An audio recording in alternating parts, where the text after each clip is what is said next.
ආයිබෝවන් ඔයාලා හැමෝටම SMTV YouTube නාලිකාවට ඔයාලව ආදරෙන් පිළිගන්නවා. අදත් ඉන්ටර්නැෂනල් රිලේෂන්ස් වල වැදගත් මාතෘකාවක් අපි කතා කරමු. කලින් වීඩියෝ එකේදී අපි කතා කරා ස්ටේට් කියන්නේ මොකද්ද, නේෂන් කියන්නේ මොකද්ද, නේෂන් ස්ටේට් කියන්නේ මොකද්ද කියලා. ඒකෙදී අපි දැක්කා ස්ටේට් එකක් කියලා කියන්නේ ටෙරිටරි එකක් තියෙන, පොපියුලේෂන් එකක් තියෙන, ගවර්න්මන්ට් එකක් තියෙන, සොවරිනිටි එකක් තියෙන පොලිටිකල් එන්ටිටි එකක් කියලා. ස්ටේට් එකකට සෝවරෙන්ටි එකක් තිබීම කියන්නේ මොකද්ද? ඇයි මේ සෝවරෙන්ටි කන්සෙප්ට් එක ඉන්ටර්නැෂනල් රිලේෂන්ස් වලදී මෙච්චර වැදගත් වෙන්නේ? අද වීඩියෝ එකෙන් අපි මේ ප්‍රශ්න වලට සරලව පිළිතුරු හොයමු. මුලින්ම අපි බලමු සෝවරෙන්ටි එකක් කියන්නේ මොකද්ද කියලා. සෝවරෙන්ටි කියන ඉංග්‍රීසි වචනේ සිංහල තේරුම තමයි ස්වෛරීභාවය. තවත් සරලව කියනවා නම් රටක් තමන්ගේ කටයුතු තමන්ම තීරණ ගැනීමේ අයිතිය සහ බලයට තමයි මේ සෝවරෙන්ටි එකක් කියලා කියන්නේ. එහෙම නැත්නම් ස්වෛරීභාවයක් කියලා කියන්නේ. ඒකෙදි රටේ නීති හදන්නේ කවුද? රට පාලනය කරන්නේ කවුද? රටේ විදේශ ප්‍රතිපත්ති තීරණය කරන්නේ කවුද? මේ වගේ දේවල් තමයි මේ ස්වෛරීභාවය කියන මාතෘකාව යටතේ කතා කරන්නේ. එතකොට මේ තීරණ ගන්නේ රටේ ආණ්ඩුවමයි. වෙනත් රටකට ඇවිත් මේකට බලපෑම් කරන්නවත් තීරණ ගන්නවත් බෑ.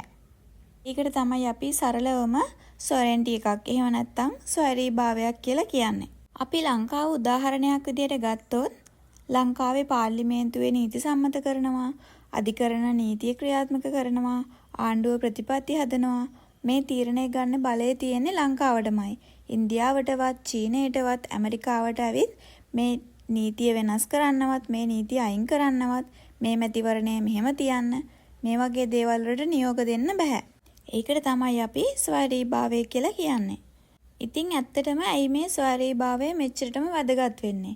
මොකද ස්වෛරීභාවයක් නැත්තම් ස්ටේට් එකකට ස්වාධීනව ජීවත් වෙන්න බෑ. එතකොට වෙනත් රටකට ඇවිත් පුළුවන් අපේ නීති හදන්න, අපේ ආර්ථිකය පාලනය කරන්න, අපේ දේශපාලනයට මැදිහත් වෙන්න.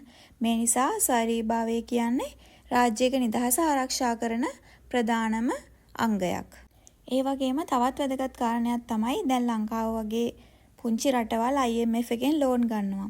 මේ ලෝන් එකක් ගන්නකොට රටේ තියෙන ස්වෛරීභාවය නැති වෙනවද කියලා. ඇත්තටම පිළිතුර තමයි නැහැ. IMF එහෙම නැත්නම් International Monetary Fund එකෙන් ලෝන් එකක් දෙනකොට රටකට economic reforms එහෙම නැත්නම් ආර්ථික ප්‍රතිසංස්කරණ කරන්න conditions දෙනවා. මේ නිසා රටකට සිද්ධ වෙනවා බදු වැඩි කරන්න, සබ්සයිඩීස් අඩු කරන්න, ඒ කියන්නේ සහනාධාර අඩු කරන්න, ඒ වගේම ගවර්න්මන්ට් ස්පෙන්ඩින් කන්ට්‍රෝල් කරන්න, මේ වගේ දේවල් කරන්න වෙනවා. මේ තීරණ ගන්නේ රට තමයි. හැබැයි IMF කන්ඩිෂන්ස් නිසා මේ පොලිසි චොයිසස් ටිකක් ලිමිට් කරන්න සිද්ධ වෙනවා. IMF එකෙන් ලෝන් ගන්නවා කියන්නේ ස්වෛරීභාවය නැති වෙනවා කියන එක නෙමෙයි. හැබැයි රටකට ඉකොනොමික් පොලිසි ඩිසිෂන් වලට කන්ඩිෂන්ස් අරහා ඉන්ෆ්ලුවන්ස් එකක් ඇති වෙනවා. මොකද සෝවරින් ස්ටේට් එකක් මගේ කැමැත්තෙන් ඉන්ටර්නැෂනල් ඇග්‍රීමන්ට්ස් වලට යන්න පුළුවන්. මම හිතනවා මේ එක්සාම්පල් වලින් ඔයාලට ස්වෛරීභාවය කියන එක පැහැදිලි වෙන්න ඇති කියලා. මේ සෝවරිනිටි එක එහෙම නැත්නම් ස්වෛරීභාවය කොටස් දෙකකට බෙදෙනවා. පළවෙනි එක තමයි ඉන්ටර්නල් සෝවරිනිටි, දෙවෙනි එක තමයි එක්ස්ටර්නල් සෝවරිනිටි. ඉන්ටර්නල් සෝවරිනිටි එහෙම නැත්නම් අභ්‍යන්තර ස්වෛරීභාවය. ඒ කියන්නේ රාජ්‍යයක් තමන්ගේ භූමිය තුල ජනතාව සහ ආයතන පාලනය කිරීමේ බලය තිබීම. විදියට ඉන්ටර්නල් සෝවරිනිටි එහෙම නැත්නම් අභ්‍යන්තර ස්වෛරීභාවයට අයත් දේවල් තමයි නීති සම්මත කිරීම, බදු අය කිරීම, පොලිස් බලය ක්‍රියාත්මක කිරීම, අධිකරණ පද්ධති පවත්වාගෙන යාම, මැතිවරණ පැවැත්වීම වගේ දේවල්. එක්සාම්පල් එකක් විදියට ලංකාවේ පාර්ලිමේන්තුව විසින් නීති සම්මත කරනවා, පොලිසිය නීති ක්‍රියාත්මක කරනවා, අධිකරණය නඩු විභාග කරනවා. මේ බලතල ක්‍රියාත්මක වෙන්නේ ශ්‍රී ලංකා රජය විසින්. ඉතින් මේකට තමයි ඉන්ටර්නල් සෝවරිනිටි කියලා කියන්නේ. ඉතින් මේ ඉන්ටර්නල් සෝවරිනිටි එක දුර්වල වෙන අවස්ථා කිහිපයක් තියෙනවා. සමහර රටවල ආණ්ඩුවට තමන්ගේ ටෙරිටරි එක සම්පූර්ණයෙන්ම පාලනය කරන්න බැරි වෙනවා. උදාහරණයක් විදියට සිවිල් යුද්ධය, ත්‍රස්තවාදය, රාජ්‍ය බිඳවැටීම් මේ වගේ අවස්ථාවලදී අභ්‍යන්තර ස්වෛරීභාවය දුර්වල වෙනවා. ඊළඟට අපි කතා කරමු එක්ස්ටර්නල් සෝවරිනිටි එහෙම නැත්නම් බාහිර ස්වෛරීභාවය. ඒ කියලා කියන්නේ අනෙක් රාජ්‍යයන් විසින් අපේ රාජ්‍ය ආදීන සහ සාමාන්‍ය රාජ්‍යයක් ලෙස පිළිගන්නවා. ඒ කියන්නේ වෙනත් රටවල් අපේ රාජ්‍යයේ නිදහස ස්වාධීනත්වයට ගරු කරනවා. එක්ස්ටර්නල් සෝවරිනිටි එකේ ලක්ෂණ තමයි රාජතාන්ත්‍රික පිළිගැනීම, එක්සත් ජාතික සමාජිකත්වය, ගිවිසුම්, විදේශ සම්බන්ධතා වගේ දේවල්. මේ සඳහා ලංකාව උදාහරණයක් විදිහට ගත්තොත් ලංකාව UN වල සමාජික රටක්. අනෙත් රටවල් විසින් ලංකාව ස්වාධීන රාජ්‍යයක් විදිහට පිළිගන්නවා. ඒ වගේම තානාපති සම්බන්ධතා පවත්වාගෙන යනවා. මේ නිසා ලංකාවට බාහිර ස්වෛරීභාවයක් තියෙනවා.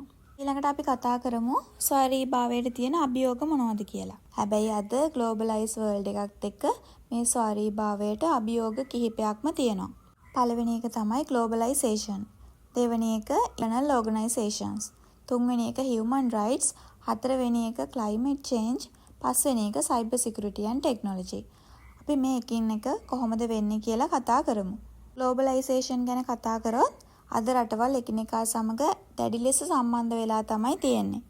ට්‍රේඩ් වලින්, ඉන්වෙස්ට්මන්ට් වලින්, ටෙක්නොලොජි වලින්, කමියුනිකේෂන් වලින් මේ වගේ දේවල් නිසා රටකට සම්පූර්ණයෙන් තනිව ක්‍රියා කරන්න බෑ. උදාහරණයක් විදිහට ග්ලෝබල් මාකට් එකේ සිදුවෙන වෙනස්කම් පවා ලංකාවේ ඉන්ධන මිල වැඩි වෙන්න සහ අඩු වෙන්න බලපෑමක් වෙනවා.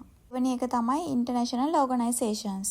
UN, IMF, WHO වගේ ඕගනයිසේෂන්ස් එක්ක වැඩ කරනකොට රටවල් ජාත්‍යන්තර නීති සහ කිවිසුම් පිළිපදින්න ඕනේ.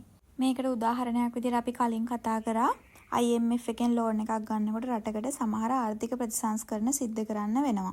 ඉතින් සමහරව හිතන විදිහට රටේ ස්වෛරීභාවයට ඉන්ෆ්ලුවන්ස් එකක් වෙන්න පුළුවන්. තුන්වෙනි එක තමයි human rights. අද human rights කියලා කියන්නේ global issue එකක්. රටක් ඇතුලේ human rights violation සිද්ධ වෙනවා නම් UN, international community ඒ ගැන අවධානයක් යොමු කරනවා. හතරවෙනි එක තමයි climate change. climate change එක තනි රටකට විසඳන්න බෑ. හැම රටක්ම එකතු වෙලා වැඩ කරන්න ඕනේ. මේ නිසා international cooperation එකත් වැඩි කරගන්න පුළුවන්. පස්වෙනි එක තමයි cyber security and technology. අද cyber attack එකක් වෙනත් රටකින් වුණත් එන්න පුළුවන්. තාක්ෂණය ගොඩක් දියුණු වෙලා තියෙන වර්තමානයේ වෙනකොට එතකොට ඉන්ටර්නෙට් එක සහ ඩිජිටල් ටෙක්නොලොජි එක නිසා බෝඩර් පමණක් භාවිතා කරලා ස්වෛරීභාවය ආරක්ෂා කරගන්න අමාරු වෙලා තියෙනවා. මේ නිසා වර්තමානයේ වෙනකොට සයිබර් සිකියුරිටි කියන බලපෑම ලෝකයේ සෑම රටකටම වගේ විශාල ගැටලුවක් වෙලා තියෙනවා. මේ විදිහට ස්වෛරීභාවයට අභියෝග කරන හේතු ගණනාවක් අපිට කතා කරන්න පුළුවන්. ඉතින් අද වීඩියෝ එකෙන් මම කතා කරා සෝවරින් ටිකක් කියන්නේ මොකද්ද? ඒකේ කොටස් දෙකක් තියෙනවා ඉන්ටර්නල් සහ එක්ස්ටර්නල් කියලා. ඒ වගේම මේ සෝවරින්ටි එකට ඇති වෙන බලපෑම් මොනවද වගේ දේවල් මේ වීඩියෝ එක හරහා මම ඔයගොල්ලොත් එක්ක කතා කරා. මම හිතනවා සෝවරින්ටි කියන concept එක සම්බන්ධව ඔයාලට යම් අවබෝධයක් ලැබෙන්න ඇති කියලා. ඊළඟ වීඩියෝ එකේනොත් මම ඔයාලත් එක්ක international relations වල තවත් වැදගත් මාතෘකාවක් කතා කරන්න බලාපොරොත්තු වෙනවා. අදට මම මේ වීඩියෝ එක අවසන් කරනවා. හැමෝටම සුබ දවසක්. See you in the